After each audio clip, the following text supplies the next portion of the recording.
okay okay madam madam చూడండి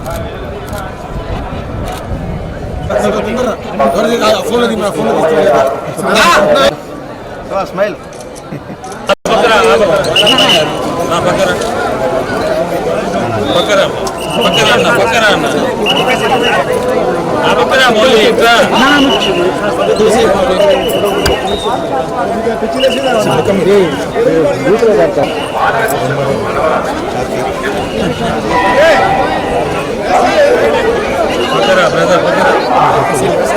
ముందుకు వచ్చారు మీడియా సార్ ఆ గేట్ దాడేస్తుంది శివ ఉంటాను శివ శివకు